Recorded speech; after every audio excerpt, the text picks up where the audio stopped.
tomatoes நல்லா boil ஆயிடுச்சு. So இது பாருங்க எல்லா இடமும் கொஞ்சம்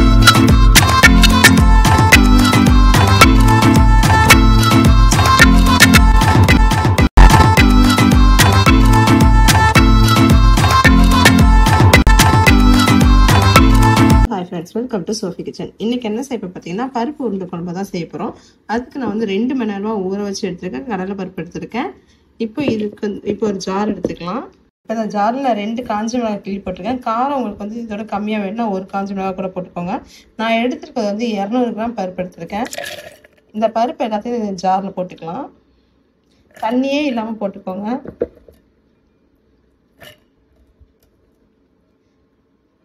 அப்பதான் உருண்டை பிடிக்கும் போது கரெக்டா வரும். அதுக்காக தான்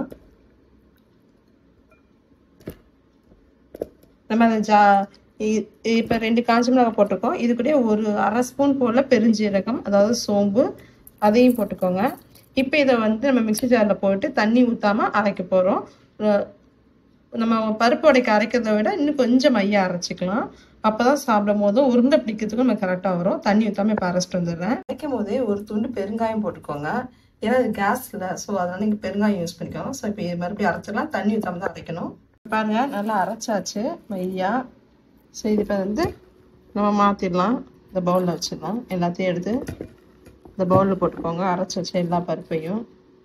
இப்போ இதுலேயே வந்து சின்ன சின்னதாக கட் பண்ணியிருக்கிற வெங்காயம், நான் வந்து சின்ன வெங்காயம் தான் யூஸ் பண்ணியிருக்கேன். நீங்கள் பெரிய வெங்காயம் கூட போடலாம். அதுக்குள்ளேயே வந்து கருவேப்பிலை ஒரு கொத்து நிறைய கருவேப்பிலை போட்டுக்கோங்க. ஒரு கைப்பிடி அளவுக்கு. இதுக்குள்ளேயே இதுக்கு தேவையான அளவுக்கு, அந்த உருண்டைக்கு மட்டும் தேவையான அளவுக்கு உப்பு போட்டுக்கோங்க. உப்பு போட்டு நல்லா பிசைஞ்சு விட்டுருங்க. எல்லா இடத்துலையும் நல்லா படுற மாதிரி.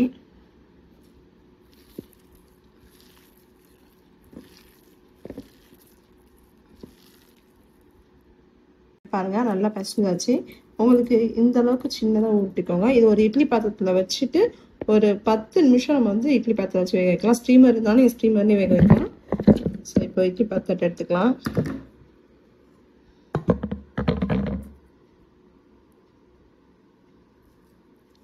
எல்லாத்தையும் உருட்டி உருட்டி வச்சுக்கோங்க.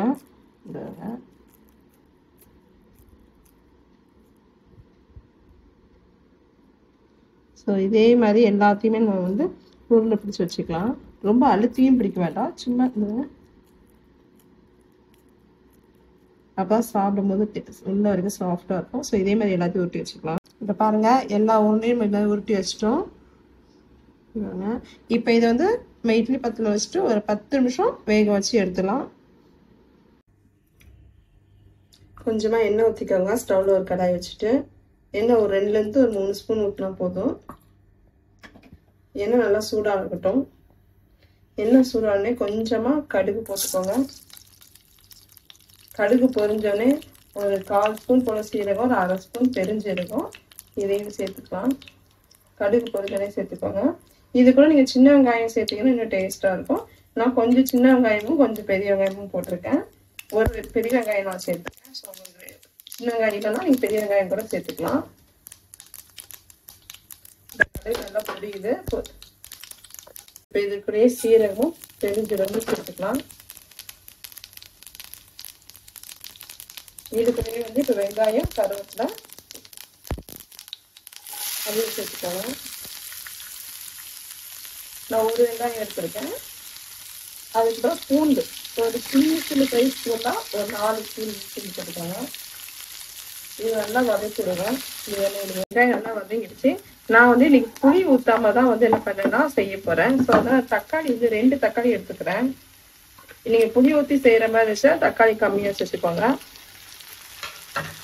நான் 2 தக்காளி அதில் போடுறேன்.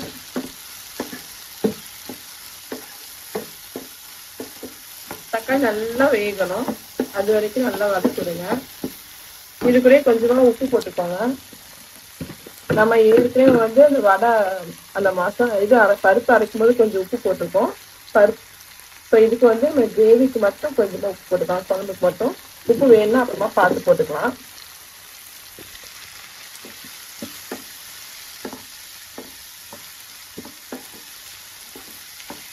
நல்லா வதக்கிடுங்க. தக்காளி நல்லா வேகணும். இப்போ வந்து நான் 1/2 மூடி தேங்காயில் 1/4 மூடியோட கம்மியாக தேங்காய் எடுத்து நம்ம மிக்ஸி ஜாரில் போட்டு அரைச்சிக்கலாம். இதில் அரை மூடி கூட வேண்டாம், இதில் பாதி எடுத்துக்கோங்க. எடுத்து நல்லா தண்ணி ஊற்றி நல்லா அரைச்சிக்கலாம். அரைச்சிட்டு இதை நம்ம சேர்க்கணும். இங்கே பாருங்க, நான் இந்த அரை மூடியில் இந்த 1/4 மூடி எடுத்துருக்கேன். இவ்வளோ தான் நான் தேங்காய் எடுத்திருக்கேன்.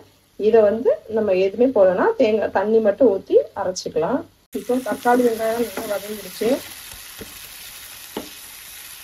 இது கூட தனி குழம்பு வளர்த்து போட்டுக்கலாம்.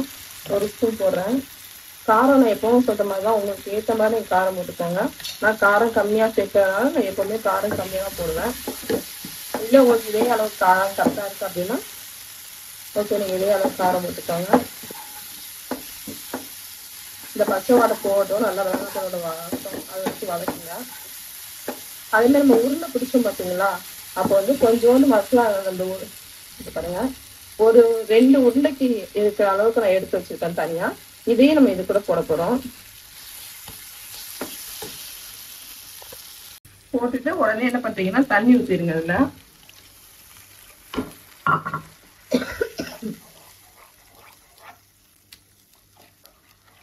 இது எதுக்கு போடுறோம் அப்படின்னு பாத்தீங்கன்னா, நல்லா குழம்பு கொஞ்சம் கட்டியா இருக்கும், டேஸ்ட்டும் கொஞ்சம் அதிகமா கொடுக்கும். அதுக்காக தான். உருண்டை பிடிக்கிறது மறக்காம ஒரு 2 உருண்டைக்கு, சின்ன உருண்டையா தான் நான் போட்டிருக்கேன். சின்ன சின்ன உருண்டையா தான் பிடிச்சி நீங்க பாத்தீங்கல்ல. இல்லைன்னா நீங்க பெரிய பெரிய உருண்டையா போடுறீங்க குழம்புக்கு அப்படின்னா ஒரு உருண்டை அளவுக்கு நீங்க தனியா எடுத்து வச்சுக்கோங்க. இது நல்லா கொதிக்கட்டும்.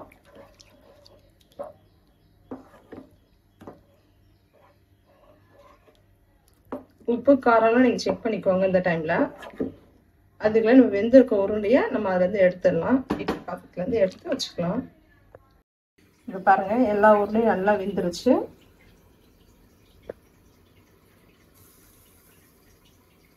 சூப்பரா வெந்துருச்சு. நம்ம வைக்கும்போது எவ்வளவு சின்னதா இருந்துச்சு, இப்போ வெந்ததுக்கப்புறம் பாருங்க எந்த அளவுக்கு பெருசு. ஸோ சின்ன உருண்டையாவே நீ ஊற்றி வச்சாலே போதும்.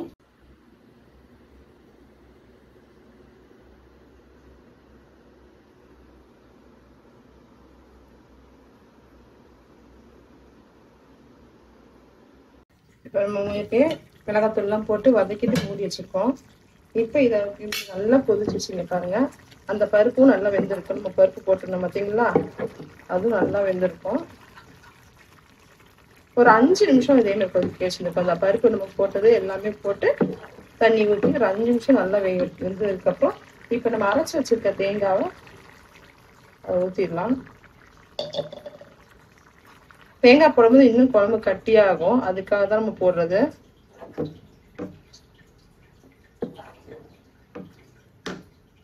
குழம்பு ஒரு கொதி வந்தோடனே நம்ம வேக வச்சுருக்க உருண்டையை உள்ள போடலாம். குழம்பு நல்லா கொதிக்குது. இப்போ வந்து நம்ம என்ன பண்ணலாம்னா அந்த உருண்டையை ஒவ்வொன்றா உள்ள போட்டுக்கலாம்.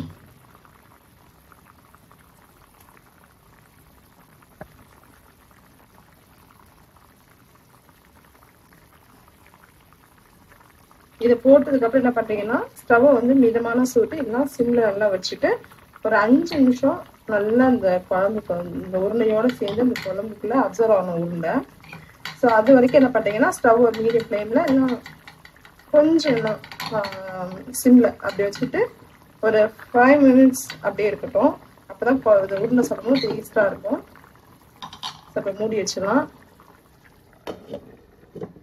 மூடி வச்சுட்டு நான் இப்போ வந்து ஸ்டவ் வந்து சிம்ல வச்சிருக்கேன். 5 நிமிஷம் கழிச்சு நம்ம ஓப்பன் பண்ணி பார்க்கலாம். நல்லா 5 மினிட்ஸ்க்கு ஆயிடுச்சு. உருண்டை நல்லா நம்ம குழம்புக்கு சேர்ந்து அப்சர்வ் ஆகிருக்கும். நம்ம பார்க்கலாம். அவ்வளோதான். இங்கே பாருங்க, சூப்பரான உருண்டை குழம்பு ரெடி ஆயிடுச்சு. நீங்கள் இதே மாதிரி வீட்டில் செஞ்சு பார்த்துட்டு எப்படி இருந்திருக்குன்னு சொல்லிட்டு எனக்கு கமெண்ட் பண்ணுங்கள். உங்களுக்கு ரொம்ப பிடிச்சா லைக் பண்ணுங்கள், ஷேர் பண்ணுங்கள், மறக்காமல் பக்கத்தில் இருக்க பெல் ஐக்கானை கிளிக் பண்ணுங்கள். அப்போ தான் நான் போகிற எல்லா வீடியோஸுமே எனக்கு ஒன்று வரும். தேங்க்யூ ஃப்ரெண்ட்ஸ், தேங்க்யூ ஃபார் வாட்சிங்.